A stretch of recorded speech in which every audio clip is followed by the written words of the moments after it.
All right, so you can use the Pythagorean theorem to find the length of a leg if you know the length of the other leg and the hypotenuse. So whenever we're dealing with these right triangles, right, you have an A, a B, and a C. And so in the previous example, we knew what the A and the B were, and we tried to find the C. But now we're going to be given the hypotenuse and one leg and use the Pythagorean theorem to find the other leg. And so you can do that as well. So the first thing you do is write down the Pythagorean theorem, right? And then we know that across from this 90 degree, this is the hypotenuse, right? And so that means this is what our C is equal to. So our C is equal to 15, right? And they're calling this our A, so that would mean that this would be our B. So we define our terms. B is equal to 12, and C is equal to 15. Then we substitute those values in. So we're trying to figure out A. A squared plus B squared is going to be 12. We substitute 12 in for B, and 15 in for C. Now we just use our algebra, right? So order of operations says we have to simplify these exponents first. 12 squared is the same thing as 12 times 12, which we know is 144. And then we have 15 squared, which is the same thing as 15 times 15, which would be 225. Okay, now we're trying to simplify, we're trying to isolate A and get A by itself. To do that, we have to get rid of this 144 using the inverse operation of subtraction to both sides. That cancels, we're left with A squared. And then this would be, that would be 1, we'd have to borrow 81. Ooh, this is a good one, right? So now we want to get A by itself, so we have to do the inverse operation of a squared number, which would be a square root to both sides. That square root and that square cancel each other out. We have A is equal to, we know that 81 is a perfect squared number, so it's the same thing as 9 squared. And then that square root and that square cancel each other out. And so we are left with A is equaling, right, it would equal positive and negative 9, but we know since we're talking about distance, it's going to be the positive one. So that's how we determine what A is. All right. So let's look at a few examples and kind of practice this a bit more.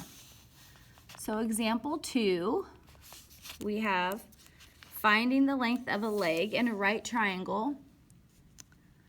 Solve for the unknown side in the right triangle to the nearest tenth. Okay.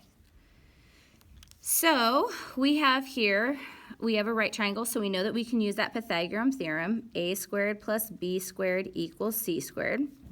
We know we have the hypotenuse, that's our C. So C is equal to 20, and this is B, so that means this is A. A is equal to 12. Now I'm just going to substitute those values in. So 12 squared plus B squared equals C is 20 squared.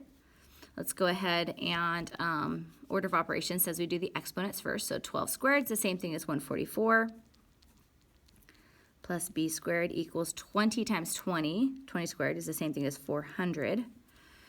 Okay, now we're going to isolate B and get B by itself. So we're going to do the inverse operation, which would be subtraction. We're going to subtract both sides by 144.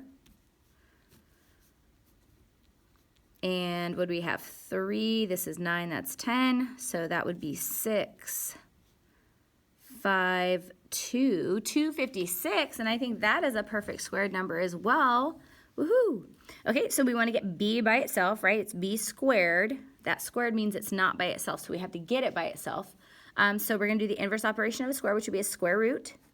Both sides, that square root and that square cancel each other out. And then 256 is the same thing as 16 squared. I love it when this happens. The square root and squared cancel each other out, and we're left with a positive 16 because we're talking about distance. So we would ignore that negative 16 right now. And that is our answer, okay? All right, let's go ahead and try B over here. Okay.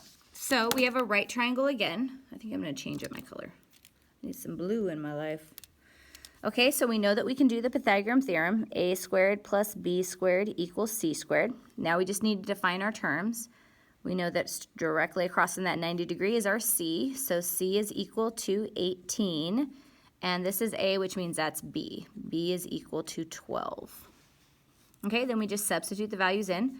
We're trying to determine what A is. B is 12. And C is 18 squared. Okay, so we're going to simplify. 12 squared is the same thing as 12 times 12, which is 144. 18 squared is the same thing as 18 times 18, which is 324. It's so nice when we memorize those perfect squares because it just makes our life so much easier. And we can do these problems quicker. All right, so we're trying to isolate A and get it by itself, so we have to do the inverse operation. So we're going to subtract 144 to both sides. We're left, that cancels, we're left with A squared here.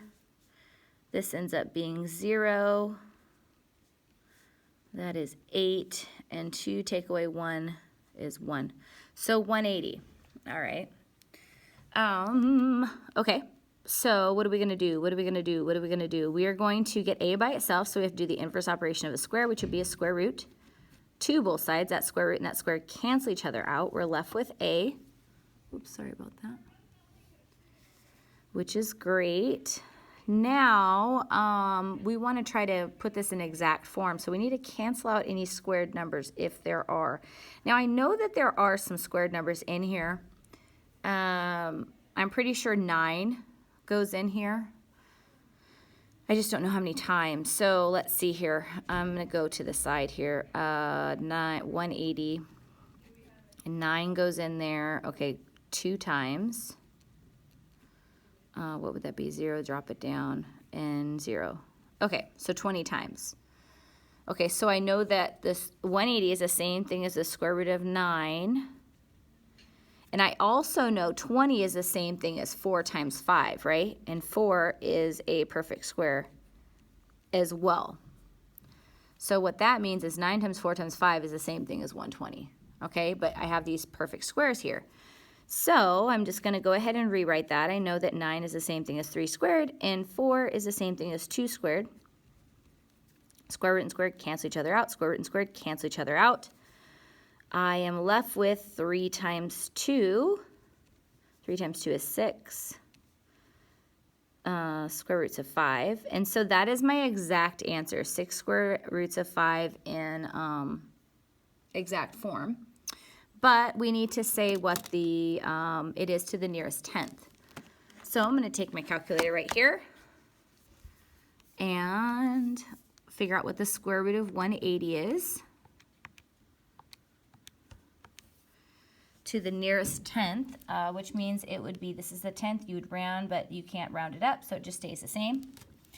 So that means that A is approximately 13.4. Right? And then let's go ahead and put this exact form in because it should be the same thing. So 6 times the square root of 5. And that ends up being the same thing, 13.4. So there's our answer in exact form. And there is our approximate answer rounded to the nearest tenth. Perfect. Okay. Now it is your turn, ladies and gentlemen. I want you to try C and D on your own. And remember, if you get a square root in it, you need to put that in exact form, okay?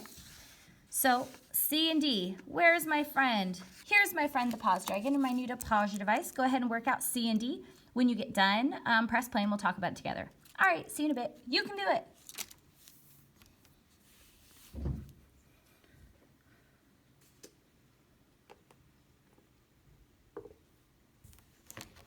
Okay, let's see how you did. So this first one, we're going to do the Pythagorean Theorem, right? I think I'm just going to write it down here. A squared plus B squared equals C squared. And A is here, so that's going to make this B right here is equal to 24. And then our C is directly across from the 90. Oh, these are big numbers. Okay, so A squared, we substitute in 24 squared and 26 squared. Okay, then we have to figure this out. 24 squared, I'm not sure. I got to figure out what that is. 24 times 24, that's 16. 4 times 2 is 8, plus 1 is 9. Oh, I don't think you can see what I'm doing. Can you? Oh, yeah, you can. All right, then we put the place there. 2 times 4 is 8. 2 times 2 is 4. And we have 6, 7, 5. 576. You know what? Anyways, yes, 576. So a squared plus 576 equals 26 squared. I don't know what 26 squared is either. So I'm going to figure out what that is really quick. 6 times 6 is 36. 6 times 2 is 12, plus 3 is 15. 2 times 6 is 12. 2 times 2 is 4, plus 1 is 5. And we have 676. Okie doke. So then we got to get a by itself, so we're going to subtract 576 to both sides. Ooh, this is going to be nice. Okay, those cancel. I'm left with a squared on this side of the equation. 676 minus 576 is 100. Okay, we got to get a by itself, so we got to do the square root, inverse operation of a square, to both sides. That square root and that square cancel each other out. We're left with a equals the square root of 100. 100 is a wonderful perfect square, which is the same thing as 10 squared. Ooh, I love this problem. So the square root and the squared cancel each other out, and we are left with a is equal to 10. If you got that one right, great job. Okay, now let's move on to D over here. So we're doing the Pythagorean Theorem, so I'm going to go ahead and write that out. A squared plus B squared equals C squared. I'm going to define my variables. I know that this is C, the number directly across from that 90 degrees. So C is equal to 23. And this is B, so that means this is going to be A. Now we just substitute those values in. Equals C squared. Okay. I don't think I substituted those in right. I totally did it wrong. Okay. That was wrong. Ignore that. This is wrong, and this is wrong. Okay, Joy, you have to substitute them in for the right letters. Okay, so this is A is 14 squared. This is B. We just write B squared. We don't know what B is, but this is C, so C goes in the C spot. So make sure you don't make a careless error like I just did. Okay, so you always want to make sure you check your work, because we all make mistakes from time to time, and we just want to make sure we come up with ways to catch them before we work too much, and then we have to redo the whole thing, which is never fun. But, you know, we all do it. Like, I just messed up. But it's okay. We mess up. We can fix it. No big problem. Okay, so let's continue solving. 14 squared, that's the same thing as 14 times 14, which is 196, plus B squared equals 23 squared. I have no idea what 23 squared is. I'm going to have to go figure it out up here. 23 times 23. 3 times 3 is 9. 3 times 2 is 6. Put a 0 here. 2 times 3 is 6. 2 times 2 is 4. Okie doke. That's 529. All right. Okay, so we want to get B by itself, so I have to get rid of the 196 using inverse operations, which means I'm going to subtract 196 from both sides. I'm left with 3, that's a 4, 3. That's fun. Okay. All right. So now we want to get B by itself, right? So we have to do the inverse operation of a square, which would be a square root. We square root both sides. That cancels. We're left with B. Now, we want to see if there's any perfect squared numbers in there. I'm pretty sure 9 goes in here because one of the rules, right? If you add these up, 3 plus 3 plus 3 is 9, and 9 is divisible by 9. So I know that this whole number is divisible by 9. I just don't know how many times. So I'm going to go over here, use a different color, and I'm going to figure out what 333 divided by 9 is. So 9 does not go into 3, but it goes into 33 3 times. 3 times 9 is 27, and then that would be 63. And 9 goes into 63 7 times. And I'm pretty sure 37 is a prime number. So 333 is the same thing as the square root of 9 times the square root of 37, which is prime. Okay, so we know, oh, sorry about that. I keep hitting it with my pen. We know that the square root of 9 is the same thing as 3 squared. And that square root and that square cancel each other out. And so what we are left with is our answer, b equals 3 square roots of 37. And that is the exact form, but it wants the approximate form rounded to the nearest tenth. So I'm going to take out my calculator for that one. And let's go and figure out what the square root of 333 is first. Okay, so 18.2 to the nearest tenth. That doesn't round it up, so 18.2. And then let's determine what 3 times 37. And this is always a way that you can check to make sure that you put it in exact form correctly. And it's the same thing. So we did it right. So if you got all that right, you did a wonderful job. And if not, go ahead and fix your work so your work looks exactly like mine. All right, we'll see you for example 3 in a little bit.